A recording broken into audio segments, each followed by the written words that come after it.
제1장 봄이 없던 6해 한서윤은 저녁 7시가 되기 전에 은색 촛대를 식탁 가운데에 놓았다. 결혼기념일마다 같은 자리에 놓았던 물건이었지만 오늘은 유난히 차갑게 빛났다. 그녀는 갈비찜의 불을 약하게 줄이고 미역국 위에 떠오른 기름을 조용히 걷어냈다. 강태준이 좋아한다는 이유만으로 6해 동안 익힌 손놀림이었다. 벽시계가 8시를 넘겼을 때 서유는 휴대전화를 한 번 더 확인했다. 화면에는 비서실에서 보낸 짧은 문자만 남아 있었다. 대표님은 긴급 회의로 귀가가 늦으실 예정입니다.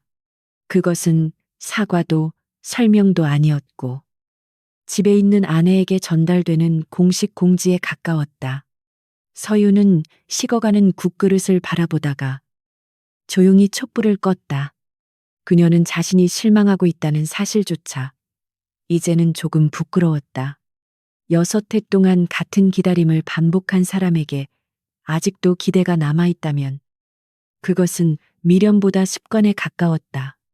강태준은 결혼 첫날부터 다정한 남편이 아니었고 서윤도 그것을 모르고 시작한 결혼은 아니었다. 그래도 한 번쯤은 돌아봐 주기를 바랐다. 식탁 맞은편 빈 의자는 오래전부터 한 사람의 부재를 배운 듯했다. 서유는 숟가락을 들지 않은 채 창밖으로 흐려지는 한남동의 불빛을 바라보았다. 비가 올 듯한 밤 공기는 유리창에 희미한 물기를 남겼다. 그녀는 그 위에 손끝을 대었다가 금방 지워지는 흔적을 보고 천천히 손을 내렸다. 밤 9시 30분. 현관 비밀번호가 눌리는 소리는 들리지 않았다. 대신 강태준의 이름이 재계 뉴스 속보에 올라왔다는 알림이 먼저 도착했다. 서유는 무심코 화면을 열었다가 검은 정장 차림의 남편이 호텔 연회장에 서 있는 사진을 보았다. 그의 옆에는 오래전 미국으로 떠났다는 최혜린이 웃고 있었다. 사진 속 태준은 서윤이 기억하는 남편보다 훨씬 편안해 보였다.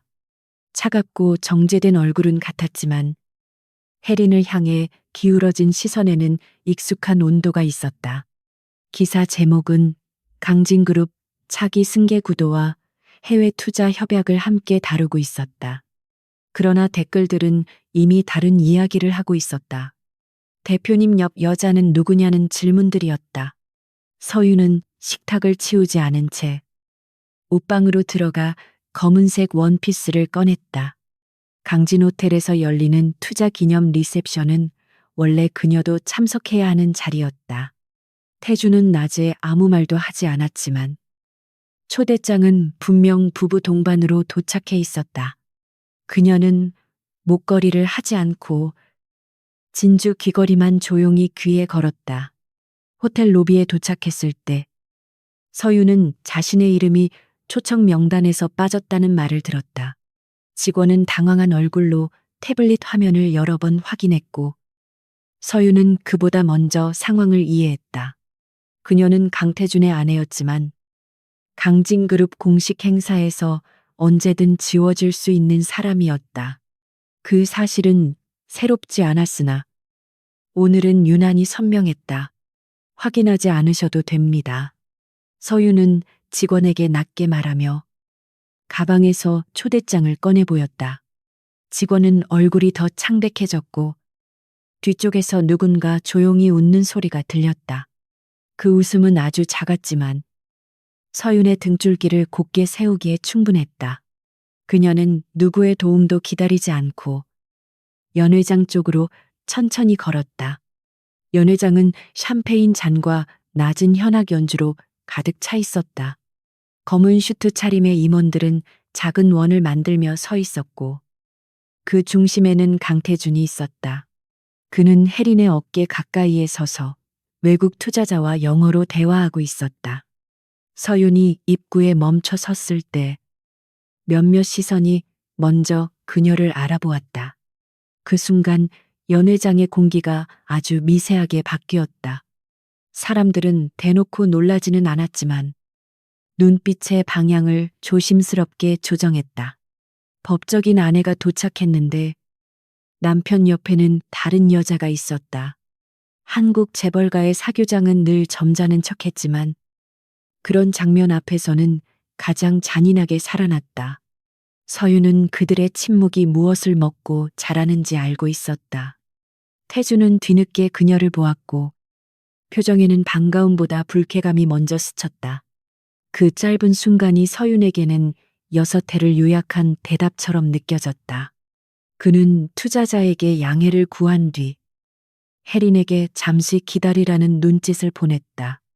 그리고 서윤 쪽으로 걸어오는 동안에도 그의 얼굴은 공식 회의장의 온도를 잃지 않았다. 왜 왔습니까? 태주는 그녀 앞에 멈춰서며 아주 낮은 목소리로 물었다. 서윤은 그 말이 결혼 기념일 밤에 남편에게 들을 첫 문장이라는 사실을 조용히 받아들였다. 초대장이 왔으니까요. 그녀의 대답은 짧았지만 떨림은 없었다. 태주는 주변 시선을 의식한 듯 턱선을 조금 굳혔다. 오늘 자리는 복잡합니다. 집으로 돌아가요. 태주는 명령처럼 말했지만 목소리는 여전히 예의 바른 포장 안에 있었다. 서윤은 그의 뒤에 서 있는 혜린을 보았다.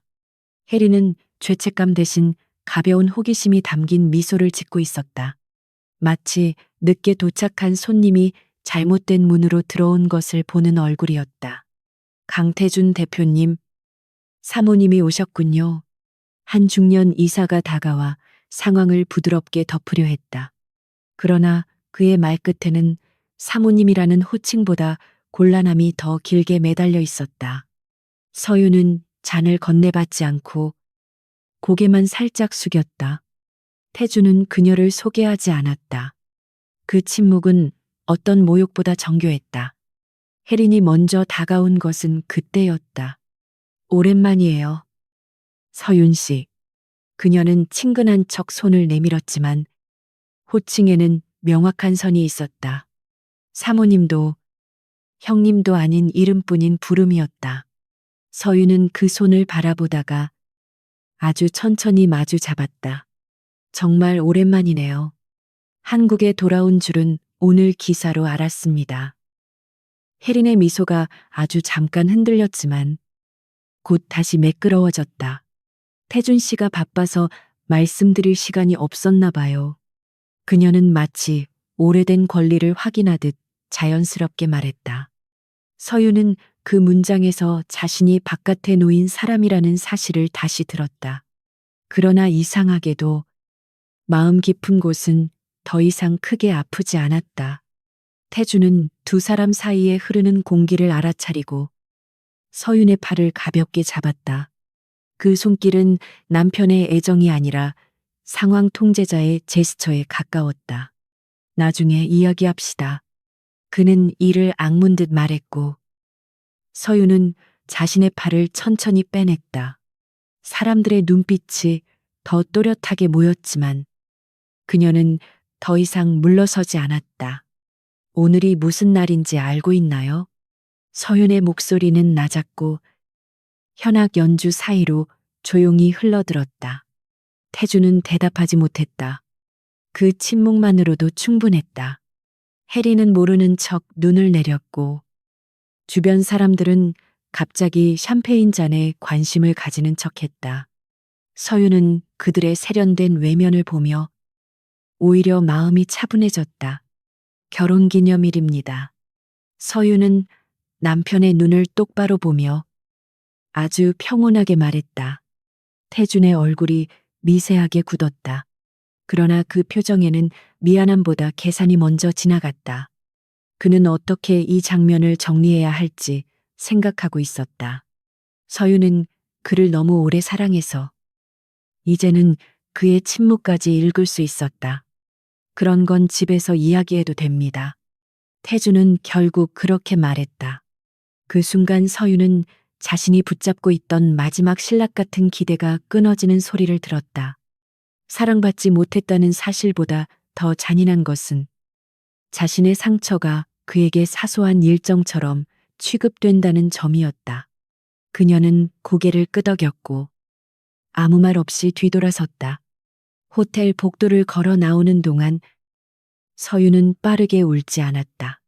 눈물은 문득 올라왔지만 그녀는 그것을 흘리는 것조차 아깝다고 생각했다. 6해 동안 그녀는 강태준의 집을 지켰고 강진그룹의 며느리로 조용히 흠을 감췄다. 그러나 오늘 밤 그녀는 자신이 지켜 온 모든 것이 자신을 지켜주지 않는다는 사실을 알았다. 비서가 뒤따라와 차를 준비하겠다고 했지만 서유는 괜찮다고 말했다. 호텔 밖에는 결국 비가 내리고 있었다. 그녀는 우산을 펴지 않은 채 잠시 캐노피 아래에 서 있었다. 화려한 로비의 불빛이 빗물에 부서졌고 그 안에서 자신의 얼굴은 낯설 정도로 무표정했다.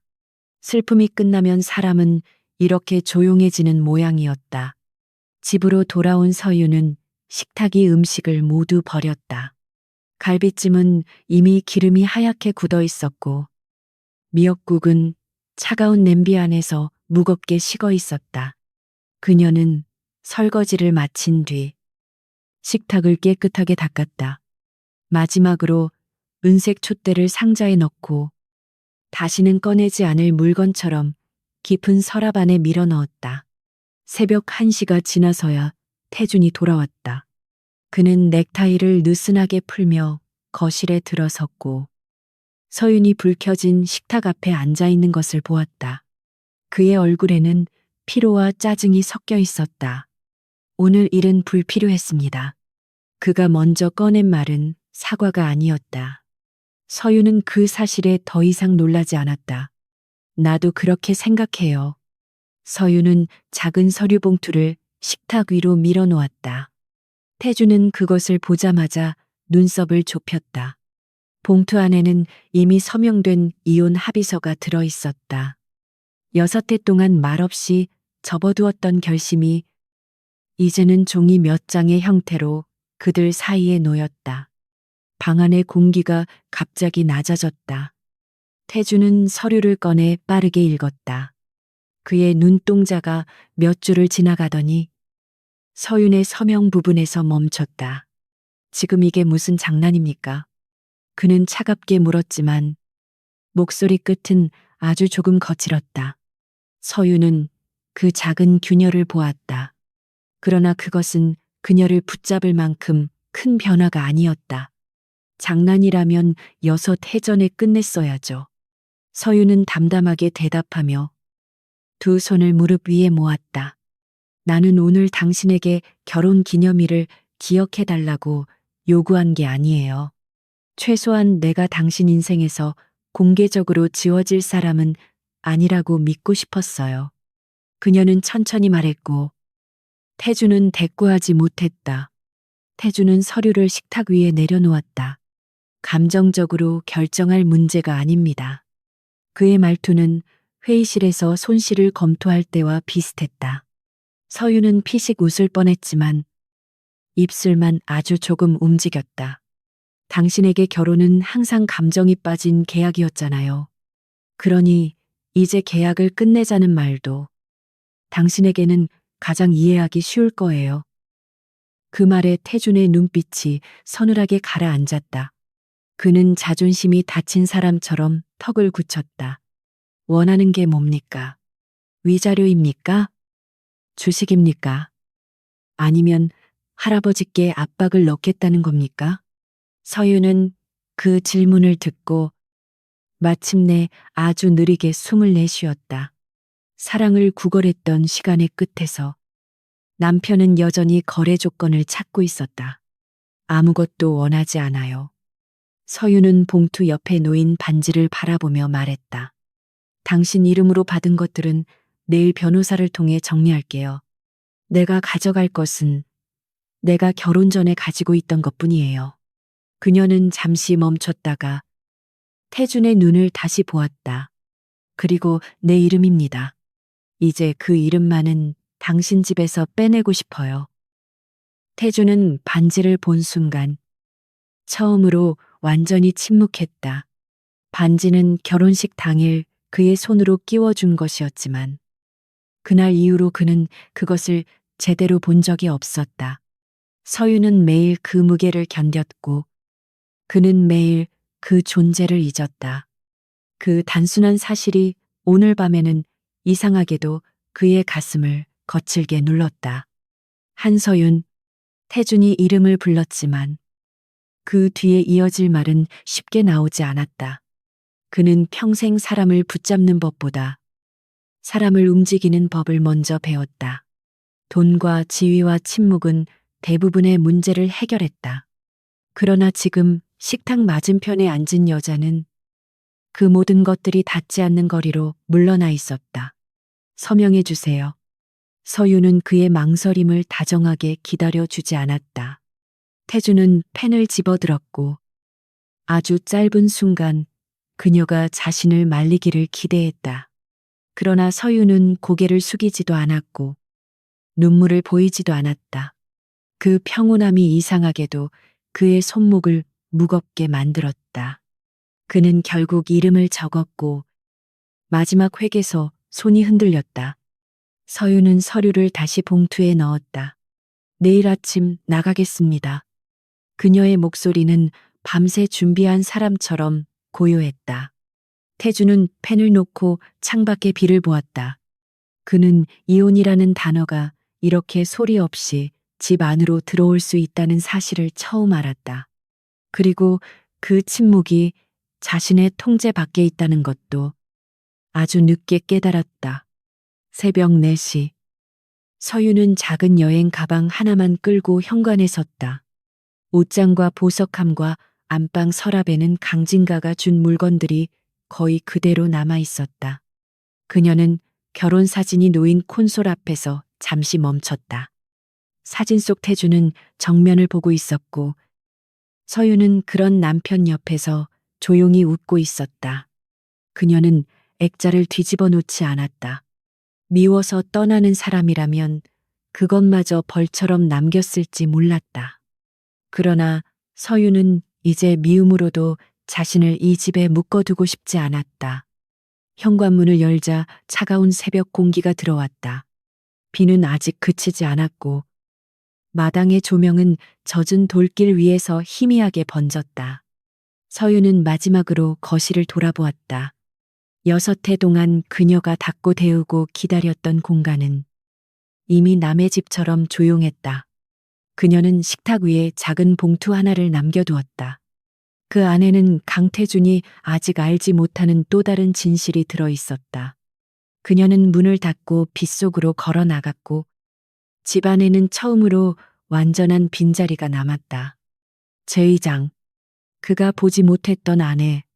강태준은 서윤이 떠난 뒤에도 처음 이틀 동안 아무 일도 달라지지 않았다고 생각했다. 출근 시간은 같았고 수행 차량은 같은 시각에 대문 앞에 섰다.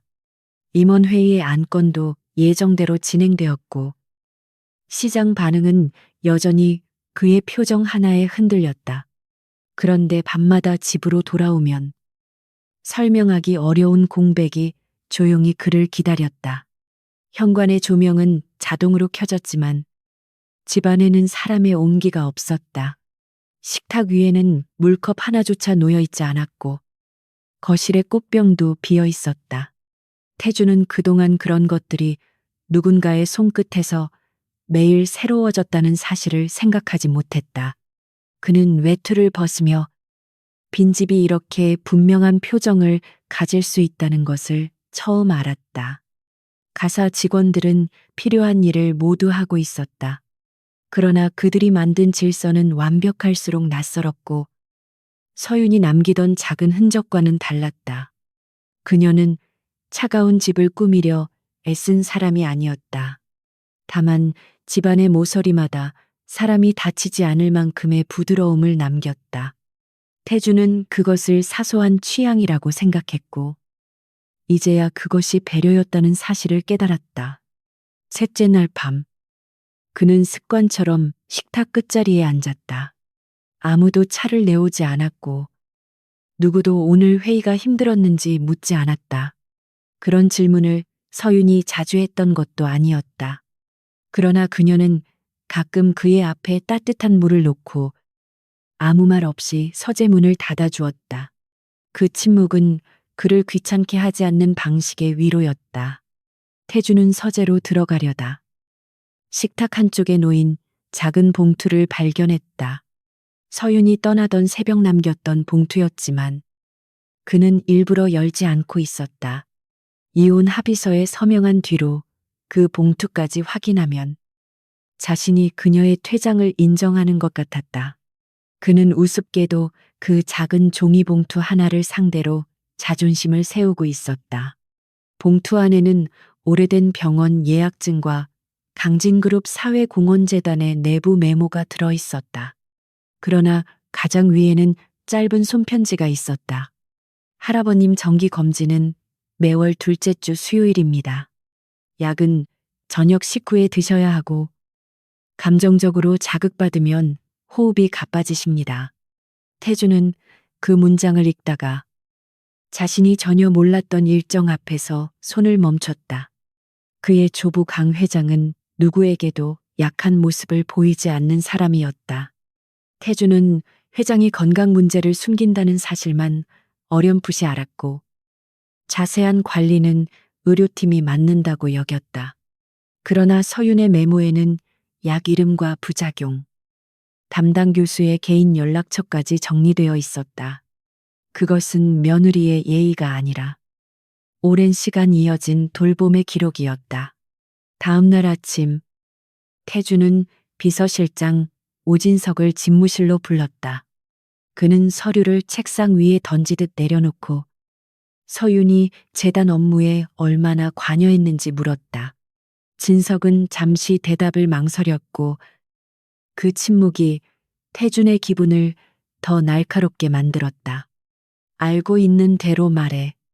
태준의 목소리는 낮았지만 회의실보다 더 차가웠다.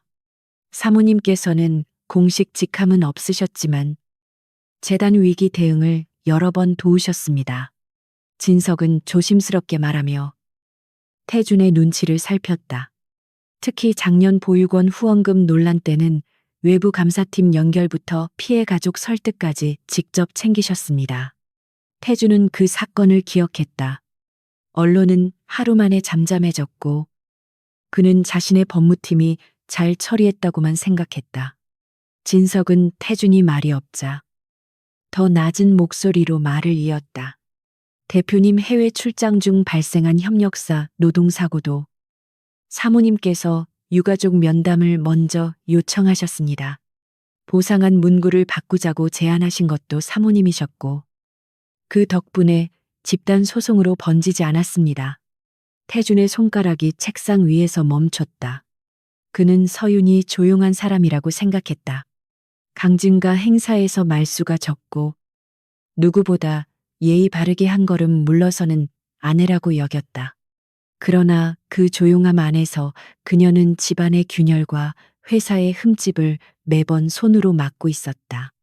태주는 그 사실을 인정하는 순간 자신이 얼마나 편리하게 눈을 감았는지 알게 되었다. 왜 내게 보고하지 않았지? 태준의 질문은 진석을 향했지만 실제로는 자기 자신에게 던지는 말에 가까웠다. 진석은 입술을 굳히고 아주 천천히 고개를 숙였다. 사모님께서 대표님께 부담을 드리지 말라고 하셨습니다. 그리고 대표님께서는 늘 사모님 관련 보고를 우선순위에서 제외하라고 지시하셨습니다. 방 안의 공기가 단단하게 얼어붙었다. 그 문장은 너무 정확해서 태주는 반박할 수 없었다. 그는 서윤을 업무 밖의 사람으로 밀어냈고 동시에 그녀가 만든 결과만 조용히 받아왔다. 사랑을 주지 않은 것은 알았지만 존중마저 주지 않았다는 사실은 더 늦게 그를 찔렀다. 그는 창밖의 회색 빌딩들을 보며 처음으로 자신의 방식이 유능함이 아니라 폭력이었는지 의심했다. 그날 오후 최혜리는 강진호텔에서 열린 일본 파트너사 환영 만찬의 모습을 드러냈다. 그녀는 태준의 옆자리에 자연스럽게 앉았고 기자들이 없는 자리에서도 충분히 주목받고 있었다.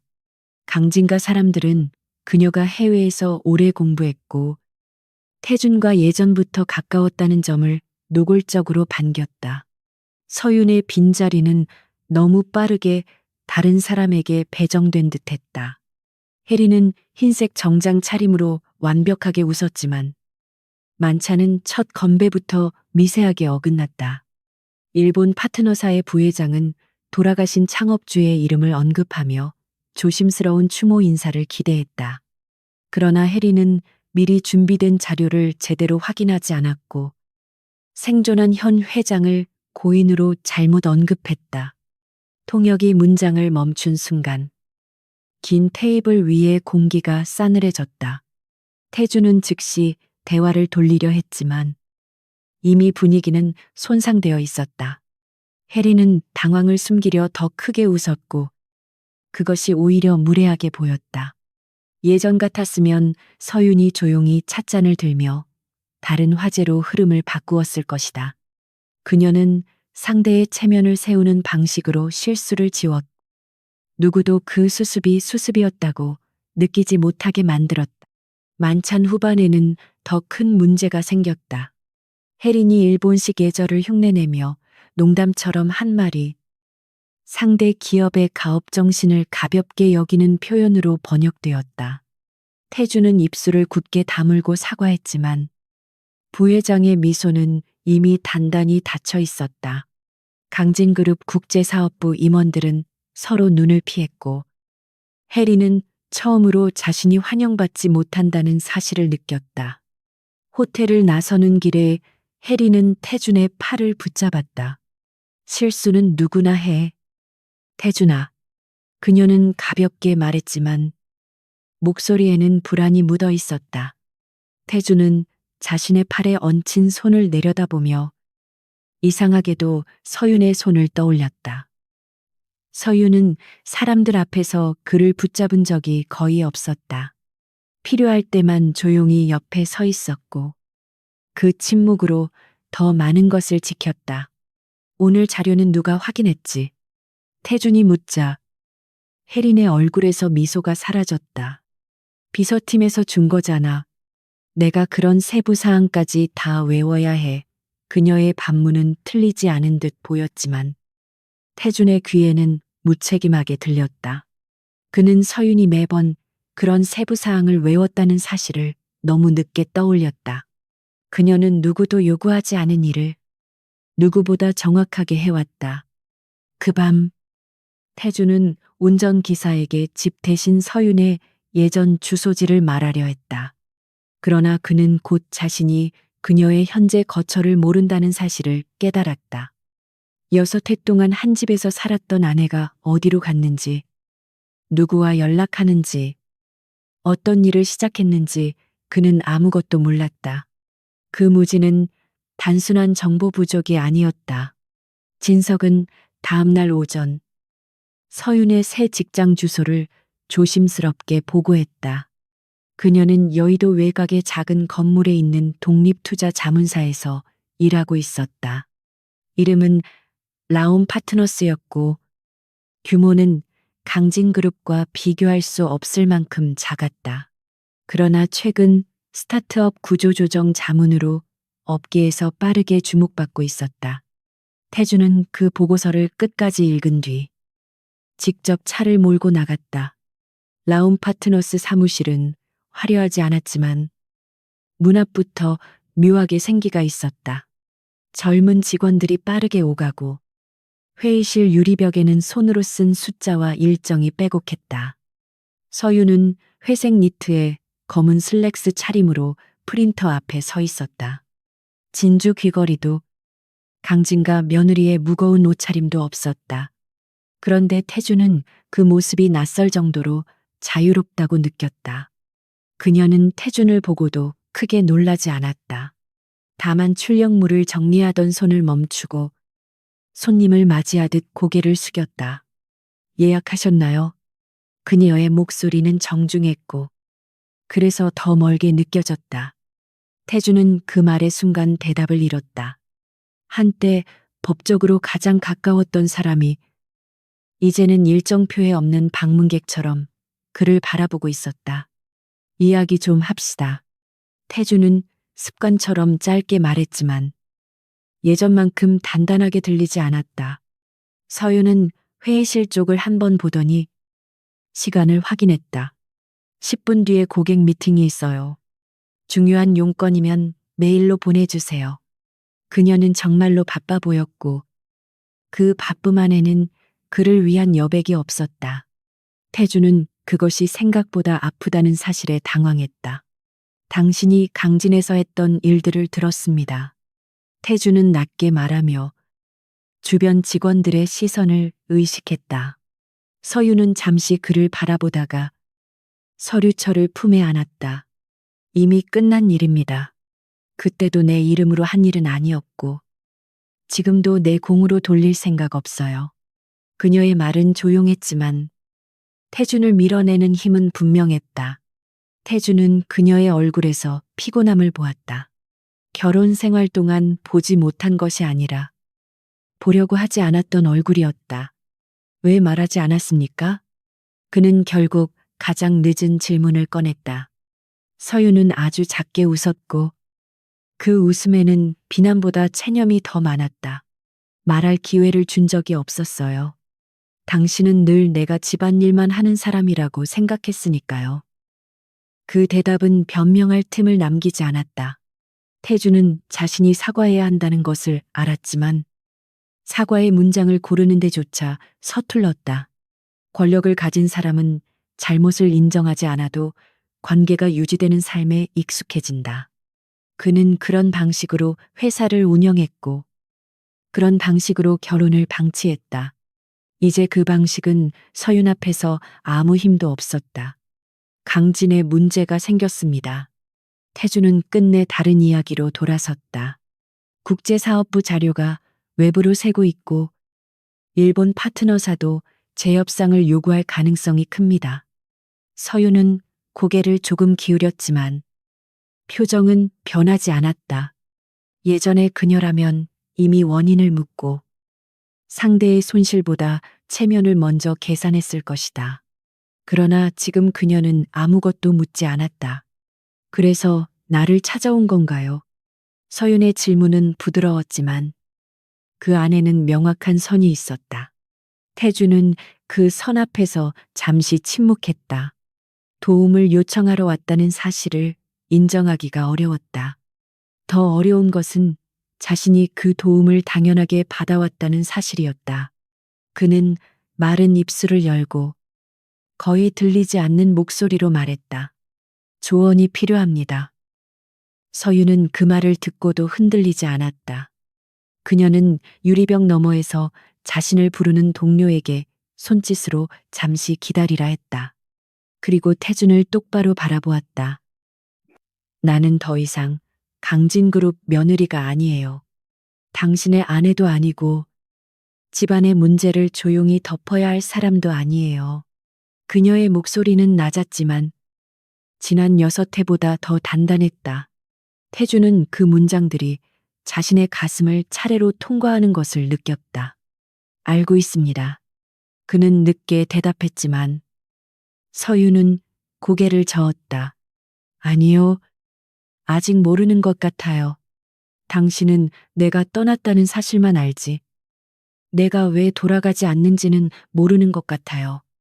그 말은 차가운 비난이 아니라 이미 닫힌 문 앞의 설명처럼 들렸다. 서윤아. 태주는 처음으로 직함도 존댓말도 잊은 듯 그녀의 이름을 불렀다. 사무실의 소음이 잠깐 멀어졌고 서윤의 눈빛도 아주 미세하게 흔들렸다. 그러나 그녀는 곧 다시 자신을 붙잡았다. 그렇게 부르지 마세요. 이제 그 이름은 내 사람들이 부르는 방식으로만 듣고 싶어요. 그녀는 차분히 말하고 회의실 쪽으로 돌아섰다. 태주는 그녀를 붙잡지 못했다. 라운 파트너스 직원이 회의실 문을 열었고 서유는 자연스럽게 그 안으로 들어갔다. 유리병 너머에서 그녀는 자료를 펼치고 고객에게 숫자를 설명하기 시작했다. 말투는 부드러웠지만 판단은 빠르고 정확했다. 태주는 자신이 6해 동안 같은 집에 살면서 저 사람의 능력을 얼마나 잔인하게 낭비시켰는지 보았다. 차 안으로 돌아온 그는 한동안 시동을 걸지 않았다. 휴대전화에는 혜린의 메시지가 여러 개 도착해 있었다. 태준아, 어제 일은 너무 예민하게 받아들이지 마. 오늘 저녁엔 꼭 만나자. 그는 화면을 바라보다가 답장하지 않았다. 대신 진석에게 전화해 국제사업부 유출 자료의 원본 접근 기록을 모두 다시 확인하라고 지시했다. 그날 늦은 오후, 강진그룹 법무팀에서 긴급 보고가 올라왔다. 외부 언론사에 제보된 계약서 사본에는 내부 승인자 서명이 포함되어 있었다.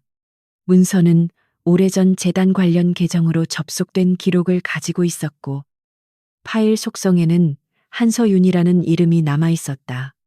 진석은 보고서를 들고 집무실에 들어왔지만 얼굴은 이미 심각하게 굳어 있었다. 태주는 파일을 열어 서명 부분을 확대했다. 한서윤이라는 세 글자는 얼핏 보면 그녀의 필체와 비슷했다.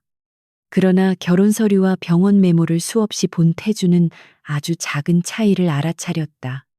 회계 끝이 다르게 꺾였고 받침의 힘이 낯설었다. 누군가 그녀의 이름을 이용해 강진그룹의 가장 약한 빈틈을 찌르고 있었다. 언론사에서 확인 요청이 들어왔습니다. 진석은 조용히 말했다. 내일 오전까지 답하지 않으면 전 사모님께서 내부 자료 유출에 연루됐다는 기사로 나갈 가능성이 큽니다. 태주는 의자에서 천천히 일어났다. 방금 전 라운 파트너스에서 들었던 말이 다시 떠올랐다.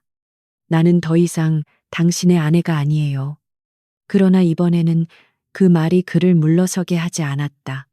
그는 창밖에 어두워지는 서울을 보며 처음으로 서윤을 보호해야 한다고 생각했다. 아내라는 이름 때문이 아니라 자신이 모른 척했던 사람의 진실을 이제라도 지켜야 했기 때문이다. 태주는 휴대전화를 집어들고 서윤의 번호를 눌렀다. 신호음은 길게 이어졌지만 그녀는 끝내 받지 않았다. 제3장 강씨 집안의 균열. 다음 날 오전 한서윤의 이름은 포털뉴스 첫 화면에 가장 잔인한 방식으로 올라왔다. 강진그룹 내부 자료 유출 의혹. 전 대표 부인 연루 가능성이라는 제목은 너무 정교하게 사람들의 호기심을 찔렀다. 기사에는 이혼 직후라는 표현이 반복되었고 그녀가 재단 업무에 비공식적으로 관여했다는 설명도 덧붙었다. 사실과 추측이 교묘하게 섞인 문장은 서윤을 배신당한 여자가 아니라 복수심에 흔들린 사람처럼 만들었다. 라온 파트너스 사무실 앞에는 오전부터 기자들이 몰려들었다. 서윤은 회의실 블라인드 너머로 카메라 렌즈들이 번쩍이는 것을 조용히 바라보았다. 직원들은 그녀를 걱정했지만 어떤 말도 쉽게 꺼내지 못했다. 작은 회사가 감당하기에는 강진그룹이라는 이름이 너무 컸고 재벌가의 이혼 스캔들은 언제나 진실보다 빠르게 소비되었다. 서윤은 휴대전화를 꺼내 기사들을 하나씩 확인했다. 댓글들은 이미 판결을 끝낸 사람들처럼 그녀를 욕하고 있었다. 가난해진 집안딸이 재벌가에 들어갔다가 버림받자 복수했다는 이야기는 너무 익숙하고 쉬웠다. 그녀는 자신이 6해 동안 삼켜온 침묵이 이제는 남들이 마음대로 채워넣는 빈칸이 되었다는 것을 알았다. 대표님, 오늘 고객 미팅은 취소하는 게 좋겠습니다. 라운 파트너스 대표가 낮은 목소리로 말했다. 서윤은 고개를 들고 유리벽에 비친 자신의 얼굴을 보았다. 얼굴은 창백했지만 눈빛은 무너지지 않았다. 취소하면 제가 숨는 사람처럼 보일 거예요. 예정된 미팅은 진행하고 언론에는 법률 대리인을 통해 대응하겠습니다. 그녀는 천천히 말하며 서류철을 닫았다. 같은 시간 강진그룹 본사에서는 긴급 임원 회의가 열렸다. 회의실 대형 화면에는 문제의 계약서와 접속 기록, 그리고 서윤의 서명 이미지가 확대되어 있었다. 일부 임원들은 이미 책임 소재를 외부로 돌리는 방향을 주장했다. 전 며느리와 그룹의 선을 빨리 그어야 한다는 말은 회사의 손실보다 집안 체면을 먼저 계산하는 목소리였다. 태주는 회의석 상단에 앉아 임원들의 말을 끝까지 들었다. 평소라면 그는 가장 효율적인 결론을 먼저 내렸을 것이다. 그러나 화면에 떠 있는 서윤의 이름이 보일 때마다 그의 판단은 이상하게도 차가워지지 않았다. 누군가 그녀를 희생양으로 세우고 있었고 그 사실만은 어떤 숫자보다 선명하게 느껴졌다. 한서윤 씨가 자료에 접근할 권한이 있었습니까? 한 사회이사가 조심스럽게 물었다. 법무팀장은 난처한 표정으로 자료를 넘기며 과거 재단 계정 일부에 접근 기록이 있다고 답했다. 그러나 그 기록은 서윤이 강진가에 있던 시절의 관리용 계정에서 나온 것이었다. 태주는 그 설명이 얼마나 위험하게 들릴 수 있는지 알고 있었다. 전 사모님이 비공식적으로 일에 관여하셨다면 회사도 책임을 피하기 어렵습니다. 다른 임원이 목소리를 낮추며 말했다. 그의 말에는 회사를 걱정하는 척하는 교묘한 계산이 숨어 있었다. 서윤을 잘라내는 순간 강진그룹은 피해자처럼 보일 수 있었다. 태주는 그 익숙한 방식이 바로 자신이 오래 사용해온 잔인한 편이라는 것을 깨달았다. 그 이름으로 책임을 넘기지 마십시오. 태준의 목소리가 회의실을 낮게 눌렀다. 임원들이 동시에 입을 다물었고 화면 속 문서만 차갑게 빛났다. 한서윤 씨는 공식 권한 없이 회사의 위기를 막아온 사람입니다. 우리가 그녀의 도움을 기록하지 않았다고 해서 그녀를 범인처럼 기록할 권리는 없습니다. 그의 말은 회의실의 질서를 흔들었다.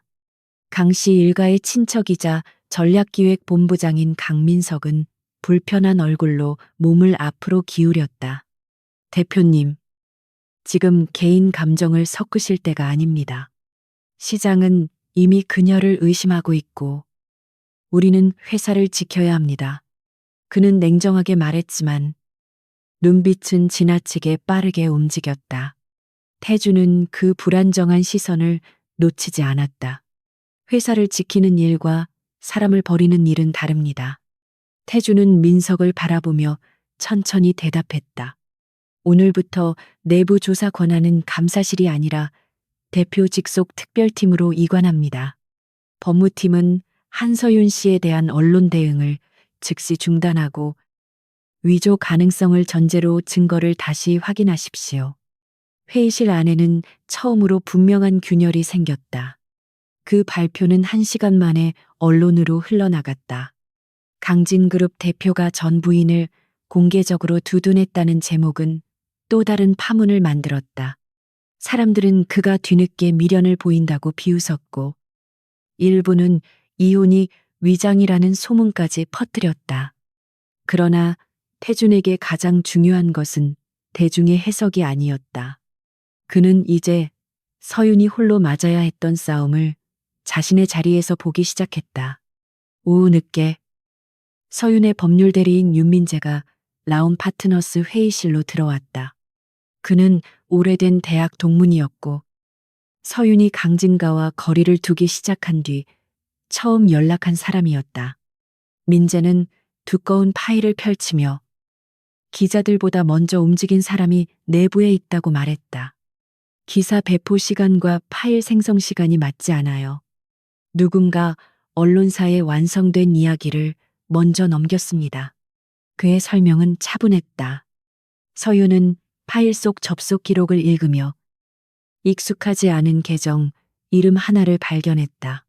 재단 외부 자문 계정으로 표시된 주소였지만 실제 사용 위치는 강진그룹 별관이었다.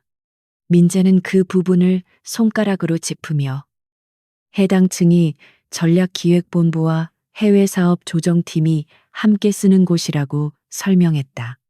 서윤은 그 말을 듣고 혜린이 만찬 자료를 받았던 경로를 떠올렸다. 최혜린 씨와 관련이 있다고 보나요? 서윤은 감정을 누른 목소리로 물었다. 민재는 즉답하지 않고 다른 종이를 꺼냈다. 그곳에는 혜린이 귀국한 뒤 설립한 컨설팅 법인의 계좌 흐름이 정리되어 있었다. 아직 단정할 수는 없지만 강민석 본부장 측근 회사와 돈이 오간 흔적이 있습니다. 두 사람이 이해관계를 공유했을 가능성은 충분합니다. 그의 말은 무겁게 내려앉았다. 서윤은 잠시 눈을 감았다. 혜린이 태준 곁으로 돌아온 것은 단순한 옛사랑의 귀환이 아니었다. 강민석은 오래전부터 태준의 승계를 견제했고 강 회장의 건강 악화를 누구보다 빨리 알고 싶어 했다. 그녀는 자신이 6해 동안 지켜온 집안의 균열이 자신을 내쫓은 뒤 더 노골적으로 벌어지고 있음을 느꼈다. 그날 밤 태주는 한남동 집으로 돌아와 서윤이 남긴 봉투를 다시 꺼냈다. 그는 그동안 가장 위의 메모만 읽었고 안쪽에 접힌 서류들은 제대로 확인하지 않았다.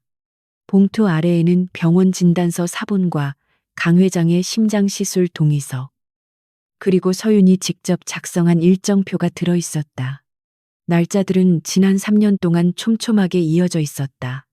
태주는 진단서의 첫 줄을 읽는 순간 숨이 짧게 막혔다. 강 회장은 단순한 고혈압이 아니라 언제든 급성 심부전으로 악화될 수 있는 상태였다. 그런데도 그는 손자에게 경영권 승계 싸움을 피하게 하려고 병명을 숨겼다.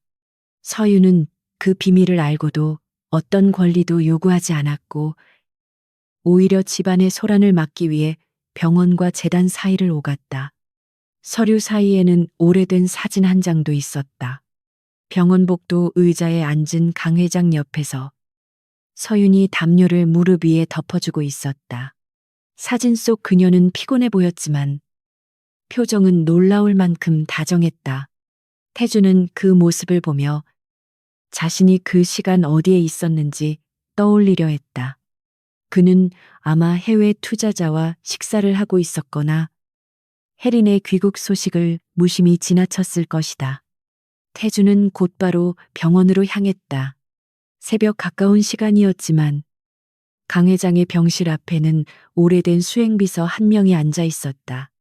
그는 태준을 보고 놀란 얼굴로 일어났고 곧 모든 것을 숨기기에는 너무 늦었다는 듯 고개를 숙였다. 태준은 아무 말 없이 병실 문을 열었다. 희미한 조명 아래 강 회장은 산소줄을 낀 채 깨어 있었다. 드디어 알았구나. 강 회장은 태준을 보자마자 낮게 말했다. 그 목소리는 예전처럼 단단하지 않았지만 여전히 사람을 움직이는 힘이 있었다.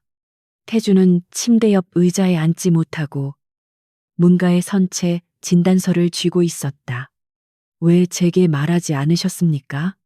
왜 그 일을 서윤에게 맡기셨습니까? 그의 질문은 분노보다 죄책감에 가까웠다. 강 회장은 창백한 손으로 산소줄을 조금 바로잡았다. 내가 맡긴 것이 아니다. 그 아이가 알아차렸고 나를 설득해 치료를 받게 했다. 그는 천천히 말하며 눈을 감았다가 다시 떴다. 네가 회장실에서 숫자와 싸우는 동안 그 아이는 이 집이 무너지지 않게 사람들의 마음을 붙들고 있었다. 너는 그 아이를 너무 오래 보지 않았다. 그 말은 날카롭게 박혔다. 태주는 침묵 속에서 주먹을 쥐었다. 강 회장은 그 모습을 보며 더 힘겹게 숨을 골랐다. 6년 전 네 스캔들을 기억하느냐? 해외 자금 세탁 의혹으로 내 이름이 묶였던 일 말이다. 태주는 잊고 있던 사건을 떠올렸다. 당시 증거가 부족해 조용히 사라졌고 그는 법무팀의 대응이 완벽했다고 믿었다. 그때 결정적인 제보자를 설득한 사람도 서윤이었다. 강 회장의 말은 병실 안의 공기를 더 무겁게 만들었다.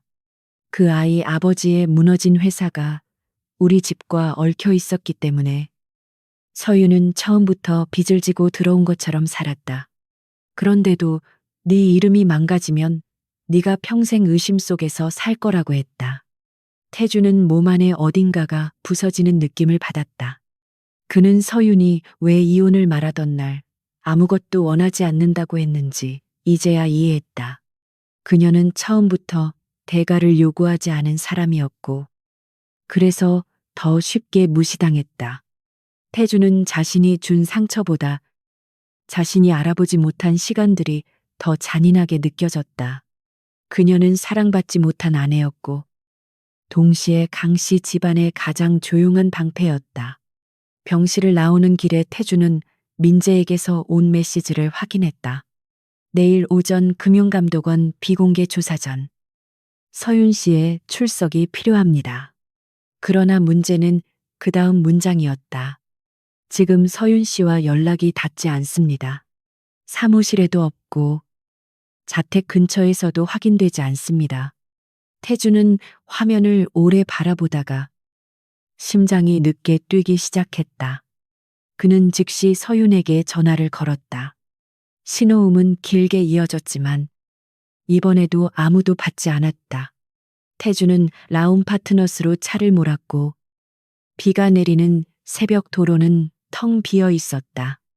사무실 건물 앞에는 기자 몇 명만 지친 얼굴로 남아 있었다.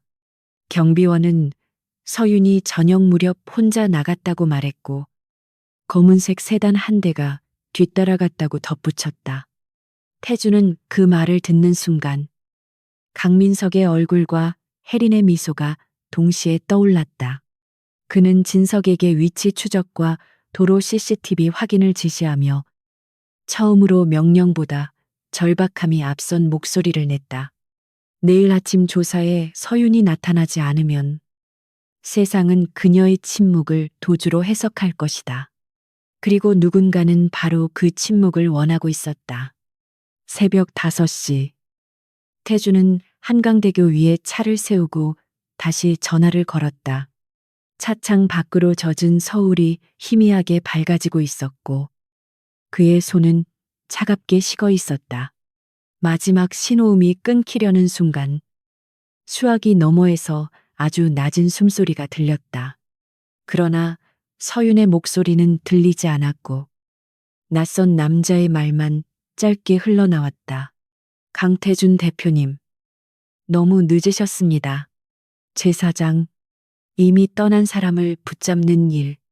낯선 남자의 목소리가 끊긴 뒤 태주는 한동안 휴대전화를 귀에서 떼지 못했다. 한강 위 새벽 공기는 차갑게 젖어 있었고 차창에는 빗물이 가느다란 선을 만들었다. 그는 다시 전화를 걸었지만 이번에는 전원이 꺼져 있다는 안내만 반복되었다. 평생 기다리게 만든 사람이 처음으로 기다림 앞에서 숨이 막히고 있었다. 태주는 본사 보안팀과 경찰 쪽 인맥까지 모두 움직였지만 서윤의 행적은 쉽게 잡히지 않았다. 라움 파트너스 주변 CCTV에는 그녀가 검은 세단에 타는 장면만 흐릿하게 남아 있었다. 강제로 끌려간 모습은 아니었지만 얼굴은 평소보다 창백했고 뒤돌아보는 움직임은 분명 망설임을 담고 있었다. 태주는 그 짧은 영상을 수십 번 되돌려 보았다. 그가 가장 먼저 찾아간 곳은 서윤이 머물던 작은 오피스텔이었다. 현관 앞에는 기자들이 남긴 명함과 택배 알림장이 어지럽게 끼워져 있었다. 집안은 이미 정리되어 있었고 책상 위에는 사용하던 노트북 충전기만 남아 있었다. 태주는 빈방 한가운데 서서 자신이 또 한 번 너무 늦었다는 사실을 뼈아프게 느꼈다. 그 다음 목적지는 윤민재의 법률사무소였다. 민재는 밤새 자료를 정리한 얼굴로 태준을 맞았고 감정을 숨기지 않은 눈빛으로 그를 바라보았다. 이제 와서 찾는다고 달라지는 건 없습니다. 그는 차갑게 말했지만 책상 위 지도에는 이미 서윤의 예상 동선이 표시되어 있었다. 태주는 그 비난을 피하지 않고 지도를 향해 몸을 숙였다. 서윤 씨는 도망칠 사람이 아닙니다. 민재는 펜으로 남쪽 항구 도시를 짚으며 말했다. 다만 자신 때문에 회사 사람들이 다치는 걸 견디지 못할 사람입니다. 어젯밤 부산행 기차표가 조회됐고 해외 투자자 미팅 자료도 함께 사라졌습니다. 태주는 부산이라는 단어를 듣는 순간 서윤이 정말 떠날 준비를 하고 있음을 알았다. 그는 곧바로 서울역으로 향했지만 기차 안에서도 마음은 조금도 앞으로 움직이지 못했다.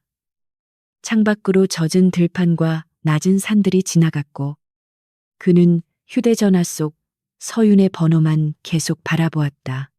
전화를 받을 리 없다는 것을 알면서도 손가락은 몇 번이나 통화 버튼 위에서 멈췄다.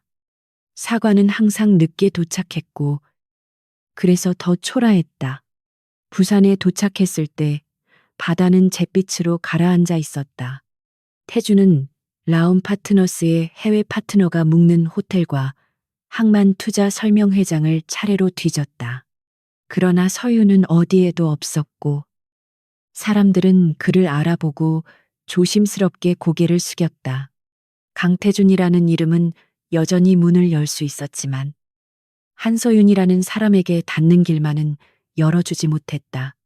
저녁 무렵 민재에게서 짧은 메시지가 도착했다. 해운대 쪽 작은 갤러리, 카페. 오후 7시 계약 서명 예정. 태주는 차문을 닫는 것도 잊은 채 달려나갔다. 카페는 바다가 보이는 좁은 골목 끝에 있었고 유리창 안에는 노란 조명이 조용히 흔들리고 있었다. 그는 문 앞에서 숨을 고르며 처음으로 들어갈 자격을 생각했다. 서윤은 창가 테이블에 앉아 서류를 읽고 있었다. 그녀의 앞에는 외국계 투자사의 담당자와 라운 파트너스 대표가 함께 앉아 있었다. 회색 코트 차림의 그녀는 서울에서 보았던 자유로움보다 더 멀어 보였다. 태주는 그 모습을 보며 자신이 붙잡으려는 사람이 더 이상 과거의 아내가 아니라는 사실을 인정해야 했다. 그가 안으로 들어서자 카페 안의 대화가 짧게 멈췄다. 서윤은 천천히 고개를 들었고 놀라움보다 깊은 피로가 먼저 눈에 스쳤다. 여기까지 오셨네요. 그녀의 말은 낮았고 오래된 사람을 향한 반가움은 없었다. 태주는 그녀 앞에서 멈춰 섰지만 무엇부터 말해야 하는지 쉽게 찾지 못했다. 조사에 출석하지 않으면 당신에게 불리해집니다.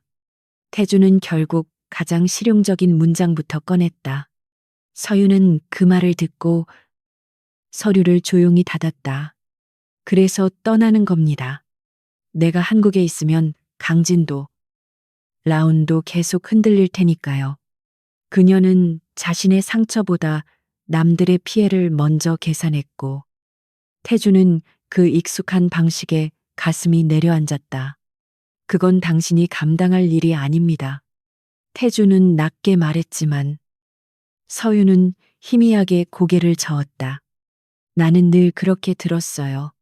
내 일이 아니라고, 내 자리가 아니라고, 조용히 있으라고요. 그녀의 목소리는 크게 높아지지 않았지만 모든 단어가 지난 6해를 데리고 왔다. 태주는 아무 변명도 할 수 없었다. 투자사 담당자는 상황을 읽고 자리에서 일어났다. 라운 파트너스 대표도 서류를 챙기며 서윤에게 잠시 밖에서 기다리겠다고 말했다. 두 사람이 나가자 카페 안에는 파도 소리와 오래된 재즈 음악만 남았다. 태주는 창밖의 어두운 바다를 잠깐 보다가 다시 서윤의 얼굴을 바라보았다.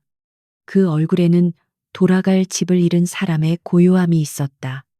내가 틀렸습니다. 태주는 마침내 입술을 열었고 그 말은 생각보다 거칠게 흘러나왔다. 당신을 아내로 두고도 사람으로 보지 않았고 도움을 받으면서도 고마움을 몰랐습니다. 내가 지킨다고 믿었던 집에서 당신을 가장 먼저 외롭게 만들었습니다. 그는 문장을 이어갈수록 자신의 목소리가 무너지는 것을 느꼈다. 서윤은 그 사과를 듣고도 눈물을 보이지 않았다. 오히려 눈빛이 더 조용해져서 태주는 그 침묵이 더 두려웠다. 늦었어요. 강태준 씨. 그녀는 그의 이름을 정중하게 불렀고 그 정중함은 어떤 증오보다 멀었다. 당신이 미안하다고 말할 수 있게 된 것과 내가 다시 믿을 수 있는 것은 전혀 다른 일이에요. 태주는 그 말 앞에서 천천히 무릎을 꿇었다. 카페 안에 있던 직원이 놀라 손을 멈췄지만 그는 아무것도 의식하지 못했다. 평생 고개 숙이는 일을 거래의 일부로만 배웠던 남자가 처음으로 아무 조건 없이 낮아졌다. 용서해 달라고 말할 자격이 없는 걸 압니다. 그래도 떠나기 전에 내가 잘못했다는 말은 듣게 하고 싶었습니다. 서윤의 손끝이 아주 미세하게 떨렸다. 그러나 그녀는 자리에서 일어나지 않았고 그를 일으켜 세우지도 않았다. 그 말은 6해 전에 나에게 필요했어요. 그녀는 낮고 느린 목소리로 말했다. 오늘의 나는 그 말을 듣고도 당신 옆으로 돌아갈 만큼 남아있지 않아요. 태준은 그 문장이 자신을 끝내배는 소리를 들었다. 그때 태준의 휴대전화가 거칠게 울렸다. 화면에는 진석의 이름이 떠 있었고 그는 전화를 받자마자 얼굴을 굳혔다. 진석은 최혜린이 언론에 녹음 파일을 넘겼다고 보고했다. 녹음에는 서윤이 강진을 떠나면 모두 끝난다는 말과 자료가 없어지면 조용해진다는 말이 교묘하게 이어져 있었다. 실제 대화에서 잘린 문장들이 그녀를 공범처럼 만들고 있었다. 서윤도 동시에 민재의 전화를 받았다. 그녀의 얼굴은 몇 초 사이에 차갑게 굳었고 손에 든 서류가 가늘게 흔들렸다. 새 기사는 이미 올라갔고 검찰은 자료 유출과 증거 인멸 가능성을 함께 검토하기 시작했다. 해외 계약을 위한 출국 준비는 도주 시도처럼 보이게 되었다. 누군가는 그녀가 움직이는 시간까지 정확히 알고 있었다. 태주는 그제야 이 함정이 자신을 겨냥한 것이기도 하다는 것을 깨달았다. 혜린과 민석은 서윤을 범인으로 만들고 태준이 그녀를 감싸는 순간 대표직까지 흔들려 했다. 강 회장의 건강 문제와 승계 일정이 겹치면 이사회는 곧바로 태준의 판단력을 문제 삼을 것이다. 사랑을 잃은 남자의 뒤늦은 행동은 그들에게 가장 좋은 공격 명분이었다. 서윤은 가방을 집어들며 자리에서 일어났다. 나는 서울로 돌아가서 조사 받을게요. 더 숨으면 정말 그들이 원하는 이야기가 완성될 테니까요. 그녀는 떨리는 숨을 삼키며 말했고 태주는 길을 막지 않았다. 대신 그는 아주 조용하게 고개를 끄덕였다. 이번에는 당신 혼자 가지 않게 하겠습니다. 그의 말은 약속이라기보다 다짐에 가까웠다. 서울로 돌아가는 차 안에서 두 사람은 거의 말하지 않았다. 서윤은 창밖의 어두운 고속도로를 바라보았고 태주는 운전대를 잡은 손에 힘을 주었다. 비는 다시 내리기 시작했고 와이퍼는 일정한 리듬으로 유리를 닦았다. 그 리듬 사이에서 태주는 자신이 할 수 있는 유일한 일을 조용히 정리했다. 새벽이 가까워질 무렵 태주는 본사 지하 기록 보관실로 향했다. 진석은 이미 오래된 해외 자금조사 자료와 내부 결제 문서를 준비해 두고 있었다. 그 안에는 6년 전 태준의 이름이 연루되었던 사건의 미공개 보고서가 있었다. 당시 최종 책임을 덮기 위해 일부 문서가 회장실 선에서 보류되었고 서윤은 제보자의 진술서를 따로 보관해왔다. 태준은 보고서를 읽으며 자신의 이름이 얼마나 위험한 자리까지 올라갔는지 확인했다. 서윤은 그때 태준을 구하기 위해 친정의 마지막 명예까지 포기하고 제보자를 설득했다. 그런데도 그는 그녀를 빚 때문에 들어온 여자라고 오해했고 침묵을 순종으로 착각했다. 그의 손끝에서 종이가 구겨졌지만 그는 그것을 다시 조심스럽게 폈다. 이걸 제출하시면 대표님도 수사 대상이 됩니다. 진석은 거의 간청하듯 말했다. 서윤 씨의 결백은 밝힐 수 있지만 회장님과 그룹 전체까지 흔들릴 수 있습니다. 태주는 잠시 눈을 감았다가 서류철을 단단히 잡았다. 그동안 흔들려야 할 것들이 흔들리지 않아서 한 사람이 계속 무너졌습니다. 그의 대답은 낮았지만 흔들리지 않았다. 검찰청 앞에는 아침부터 기자들이 모여 있었다. 서윤이 도착하자 플래시가 한꺼번에 터졌고 질문들은 칼날처럼 쏟아졌다. 그녀는 민재와 함께 걸으며 어떤 말도 하지 않았다. 그때 다른 차에서 내린 태준이 그녀 옆으로 다가섰고 기자들의 소리는 더욱 커졌다.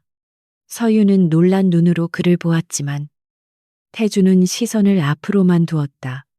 한서윤 씨는 자료를 유출하지 않았습니다. 태준은 기자들 앞에서 멈춰서며 또렷한 목소리로 말했다. 관련 문서와 녹취 조작 정황 그리고 제 책임을 포함한 원본 자료를 수사기관에 제출하겠습니다. 강진그룹은 더 이상 개인의 희생 뒤에 숨지 않겠습니다. 그의 발언은 짧았지만 모든 카메라가 그 순간을 붙잡았다. 서윤은 그의 옆얼굴을 바라보았다. 오래전 자신이 기다렸던 남편의 얼굴은 아니었다. 지금의 태주는 완벽한 CEO도 냉정한 상속자도 아닌 한 사람의 잘못을 지닌 남자였다. 그 사실이 그녀를 곧바로 흔들지는 않았지만 가슴 깊은 곳에서 오래 굳어있던 무언가가 조용히 금이 갔다. 수사관들은 태준이 제출한 자료를 확인한 뒤 그에게 임의동행을 요청했다. 기자들은 다시 술렁였고 민재는 서윤을 뒤로 물리려 했다. 그러나 서윤은 그 자리에서 움직이지 못했다. 태주는 수사관들 사이에서 한 번 그녀를 돌아보았고 아주 희미하게 고개를 숙였다. 그것은 변명도 부탁도 아닌 늦은 사과의 마지막 형태였다. 태준이 검은 차량에 오르는 순간 서윤은 자신도 모르게 한 걸음 앞으로 나아갔다. 비가 다시 굵어지고 있었고 기자들의 질문은 더 거칠어졌다. 그녀는 끝내 그의 이름을 부르지 않았지만 눈은 차가 멀어질 때까지 따라갔다. 6해 동안 돌아서지 않던 남자가 처음으로 그녀를 위해 떠나고 있었다.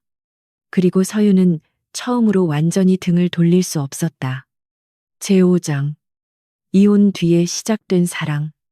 서울중앙지방법원 앞은 이른 아침부터 기자들과 방송 차량으로 가득 차 있었다. 강진그룹의 내부 자료 유출 사건은 이제 단순한 재벌가 스캔들이 아니었다. 전 대표 부인에게 씌워졌던 혐의와 승계권을 둘러싼 조작 의혹이 함께 드러나며 여론은 며칠 사이 완전히 방향을 바꾸었다. 사람들은 한서윤이라는 이름을 다시 읽기 시작했고 그제야 그녀가 견딘 침묵의 무게를 조금씩 보았다. 서윤은 윤민재와 함께 법정으로 들어섰다. 그녀는 짙은 남색 정장을 입고 있었고 얼굴에는 어떤 과장된 결연함도 없었다.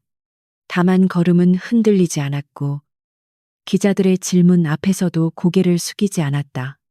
한때 사람들은 그녀를 버림받은 재벌가 며느리라고 불렀지만 오늘의 그녀는 스스로의 이름으로 법정에 서는 사람이었다. 태주는 피고인석이 아니라 증인석 쪽에 앉아 있었다.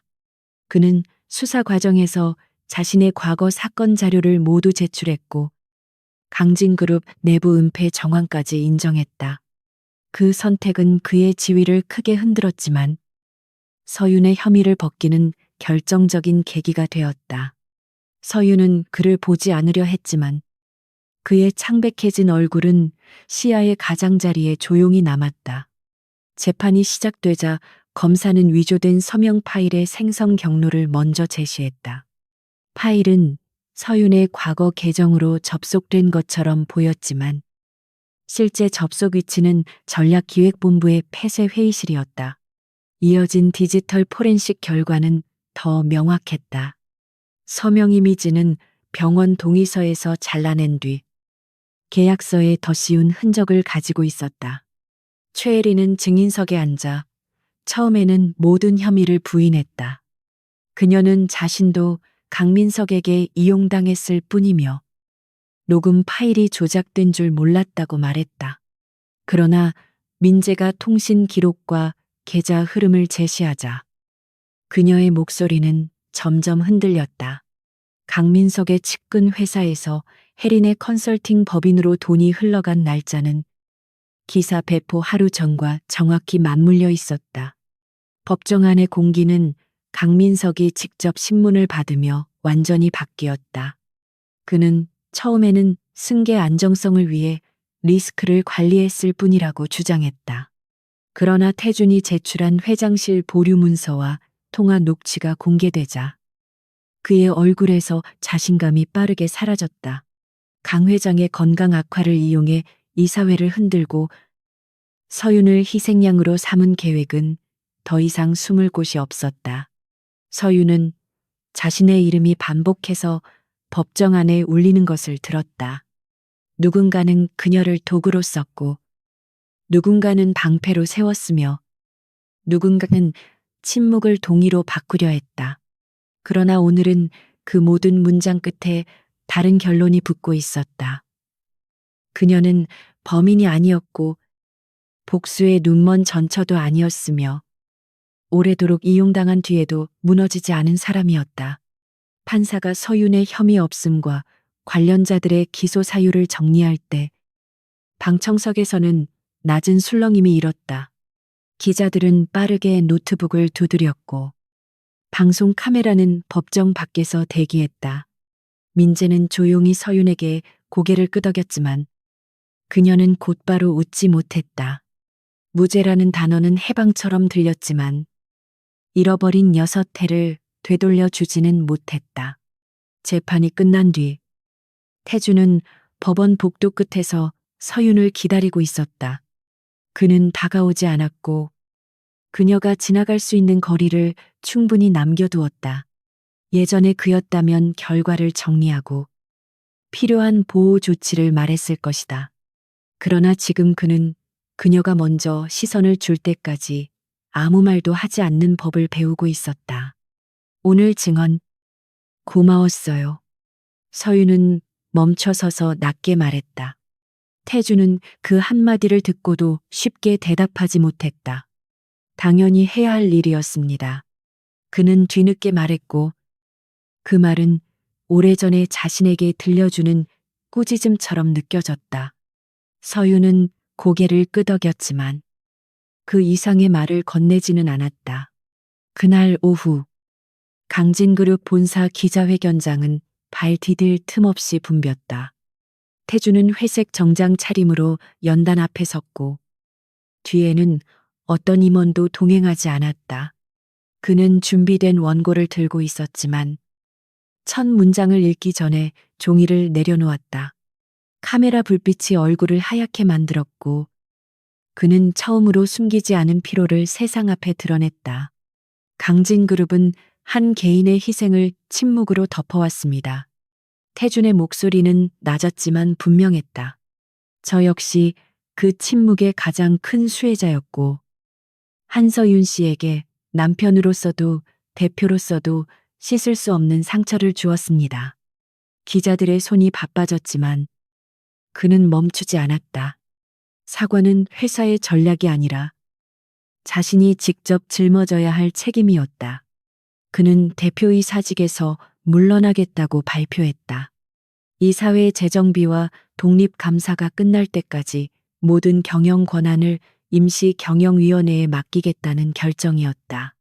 주가와 승계 구도에 관한 질문이 쏟아졌지만 태주는 한 걸음도 물러서지 않았다. 회사를 지킨다는 말로 사람을 지우는 시대는 끝나야 합니다. 그의 마지막 문장은 조용했지만 오래 남았다. 서윤은 그 기자회견을 라온 파트너스 회의실에서 보았다. 직원들은 아무 말 없이 화면을 바라보았고 누군가는 조심스럽게 그녀의 눈치를 살폈다. 서윤은 커피잔을 두 손으로 감싼 채 태준의 사과를 끝까지 들었다. 마음이 아프지 않은 것은 아니었다. 그러나 그 아픔은 예전처럼 그녀를 무너뜨리는 종류가 아니었다. 며칠 뒤 라운 파트너스는 새로운 도시재생 투자 프로젝트의 총괄 책임자를 발표했다. 서유는 그 자리에 자신의 이름이 올라간 것을 보고도 크게 놀라지 않았다. 이미 그녀는 실력으로 그 자리를 증명하고 있었고, 더 이상 누군가의 성을 빌려 자신을 설명할 필요가 없었다. 프로젝트는 낡은 항만 부지를 청년 창업 공간과 공공 주거지로 바꾸는 일이었다. 첫 현장 회의 날, 서유는 부산의 바닷바람 속에서 설계도를 펼쳤다. 예전 같았으면 강진가의 행사 일정과 어른들의 기분을 먼저 계산했을 시간이었다. 이제 그녀는 예산과 사람과 지역의 미래를 직접 결정하고 있었다. 책임은 무거웠지만 그 무게는 이상하게도 자유로웠다. 자신의 선택에서 오는 부담은 남의 집안에서 견디던 침묵과 전혀 달랐다. 태주는 그 기간 동안 그녀에게 한 번도 직접 찾아오지 않았다. 대신 그는 필요한 자료가 있으면 민재를 통해 전달했고, 강진그룹 측 협조가 필요할 때는 공식 절차로만 움직였다. 생일에는 선물을 보내지 않았고, 결혼 기념일이었던 날에는 연락하지 않았다. 그는 뒤늦게 알았다. 미안함이 진짜라면 상대의 삶에 다시 끼어드는 방식부터 조심해야 했다. 계절은 천천히 바뀌었다. 혜린과 민석의 재판은 별도로 이어졌고, 강 회장은 병세가 안정된 뒤 공식 석상에서 물러났다. 강진그룹은 독립 감사 결과를 공개하며 일부 계열사의 구조를 손보았다. 사람들은 처음엔 태준의 퇴진을 몰락이라고 불렀지만 시간이 지나자 그것을 이상하게도 정리라고 표현하기 시작했다. 서윤의 프로젝트는 봄이 끝날 무렵 첫 입주 기업을 맞았다. 낡은 창고였던 건물에는 작은 사무실과 공유 작업장이 들어섰고, 바닷가 쪽으로는 낮은 산책로가 이어졌다. 개관식 날, 그녀는 짧은 축사를 마치고 박수를 받았다. 그 박수는 재벌가 며느리에게 보내는 예의가 아니라 한 사람의 일을 인정하는 소리였다. 행사가 끝난 뒤 서유는 야외 계단에 앉아 바다를 바라보았다. 그때 멀리서 누군가 조용히 다가오는 기척이 들렸다. 태주는 꽃다발도 선물도 없이 손에 작은 종이컵 2개만 들고 서 있었다. 커피를 마실지 몰라서 하나는 차로 샀습니다. 그는 어색하게 말했고, 서유는 그 말투가 낯설어 잠시 그를 바라보았다. 대표님은 이제 이런 곳에 혼자 오시네요. 서윤이 컵을 받으며 말했다. 태주는 계단 아래쪽에 앉아 그녀보다 한 단 낮은 곳에 자리를 잡았다. 대표라는 호칭은 잠시 내려놓았습니다. 그리고 혼자 오는 법도 조금씩 배우는 중입니다. 그의 대답에는 예전처럼 자신을 변명하려는 날카로움이 없었다. 두 사람은 한동안 바다만 바라보았다. 파도는 낮게 밀려왔다가 흰 거품을 남기고 물러났다. 서유는 옆얼굴로 태준의 변화를 살폈다. 그는 여전히 강태준이었지만 무언가를 이기려는 긴장감이 조금 사라져 있었다. 그가 완전히 달라졌다고 믿을 만큼 그녀는 순진하지 않았다. 그러나 달라지려 애쓰는 사람의 시간을 무시할 만큼 차갑지도 않았다. 나는 아직 당신을 용서했다고 말할 수 없어요. 서유는 차갑지 않은 목소리로 말했다. 태주는 고개를 끄덕이며 그 말을 끊지 않았다. 알고 있습니다. 그리고 그 말을 기다리려고 온 것도 아닙니다. 그는 종이컵을 두 손으로 감싸며 조용히 덧붙였다. 오늘은 당신이 만든 공간을 보고 싶었습니다. 그 말은 서윤에게 이상하게 오래 남았다. 예전에 태주는 그녀가 만든 것들을 알아보지 못했다. 식탁의 온도도, 사람들의 체면도, 조용히 막아낸 위험도 모두 당연하게 지나쳤다. 그런데 지금 그는 늦게나마 그녀의 결과 앞에 앉아 있었다. 그것이 사랑의 증거인지 후회의 예절인지는 아직 알 수 없었다. 1년이 지나는 동안 태주는 아주 천천히 그녀의 주변에 머물렀다. 그는 라운 파트너스와 강진그룹의 협력회의에 참석할 때마다 서윤의 의견을 가장 먼저 들었다. 사적인 자리에서는 오래 머물지 않았고 불쑥 감정을 밀어넣지도 않았다. 가끔 퇴근길에 비가 오면 우산을 보내왔지만 직접 데리러 오지는 않았다. 서윤은 처음에는 그 모든 배려를 경계했다. 늦은 다정함은 때때로 더 위험한 미끼처럼 느껴졌고 그녀는 다시 누군가의 중심을 위해 자신을 포기하고 싶지 않았다. 그러나 태주는 조급하게 굴지 않았다. 그는 그녀가 거절하면 물러났고 그녀가 침묵하면 기다렸다. 그 기다림은 오래전 그녀가 했던 기다림과 달랐다. 가을이 되었을 때 강 회장은 서윤을 조용히 초대했다. 그는 요양원 정원에서 휠체어에 앉아 있었고 무릎 위에는 얇은 담요가 덮여 있었다. 미안하다는 말은 너무 늦었다. 노인은 그렇게 말하며 눈을 내렸다. 서윤은 그 말을 오래 기다렸지만 막상 듣고 나니 마음이 가볍지만은 않았다. 용서는 언제나 받는 사람보다 주는 사람에게 더 어려웠다. 저는 이제 강씨 집안 사람이 아닙니다. 서윤은 부드럽게 말했다. 그러니 더 이상 그 집의 죄를 제가 짊어지지는 않겠습니다. 강 회장은 그 말을 듣고 천천히 고개를 끄덕였다. 태주는 멀리 나무 그늘 아래 서 있었고 두 사람의 대화에 끼어들지 않았다. 서윤은 그 거리감이 처음으로 편안하다고 느꼈다. 겨울이 지나고 다시 봄이 왔다. 서윤은 항만 프로젝트 근처에 작은 집을 계약했다. 넓지도 화려하지도 않았지만 창문을 열면 바다 냄새가 들어오고 아침 햇빛이 식탁까지 닿는 집이었다. 그녀는 처음으로 누군가의 허락 없이 커튼색을 고르고 자신의 취향대로 찻잔을 놓았다. 그 작은 자유가 6회의 공백을 천천히 메웠다. 이사 첫날 저녁, 태주는 문 앞에 작은 화분 하나를 들고 찾아왔다. 그는 초인종을 누른 뒤 한 걸음 뒤로 물러서서 기다렸다. 서윤이 문을 열자 그는 화분을 내밀며 조심스럽게 웃었다. 집들이 선물입니다. 부담스러우면 문 앞에 두고 가겠습니다. 그 말이 우스워서 서윤은 아주 오랜만에 작게 웃었다. 들어와요. 서윤은 잠시 망설인 뒤 문을 조금 더 열었다.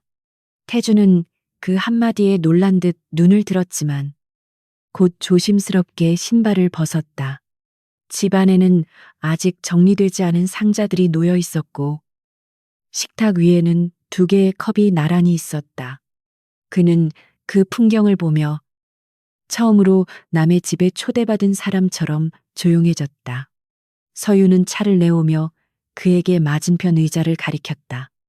예전 한남동 집의 긴 식탁과 달리 이 식탁은 두 사람이 마주 앉으면 무릎이 닿을 만큼 작았다. 태주는 그 작은 거리가 오히려 더 어렵게 느껴졌다. 그는 어떤 말도 서두르지 않았고 서윤이 찻잔을 내려놓을 때까지 기다렸다. 나는 과거로 돌아가고 싶지 않아요. 서윤은 먼저 말했다. 태주는 고개를 들고 그녀의 눈을 똑바로 보았다. 나도 돌아가고 싶지 않습니다. 그곳에는 당신이 너무 오래 혼자 있었습니다. 그의 대답은 조용했고 서윤은 그 문장을 마음속에서 천천히 굴려보았다. 그것은 완벽한 고백은 아니었지만 처음으로 정확한 이해에 가까웠다. 다시 시작한다는 말도 아직은 어렵습니다. 서윤은 손끝으로 찻잔의 가장자리를 만지며 말했다. 그래도 가끔 차를 마시러 오는 것까지는 허락할 수 있을 것 같아요. 태주는 숨을 아주 천천히 내쉬었다. 그 작은 허락이 어떤 계약보다 무겁다는 것을 알고 있었다. 그는 고개를 숙이며 낮고 분명하게 대답했다. 그것만으로도 충분합니다. 창밖에서는 봄비가 가볍게 내리기 시작했다. 서유는 예전 결혼기념일 밤의 차가운 비를 떠올렸지만 더 이상 그 기억이 그녀를 얼어붙게 만들지는 않았다.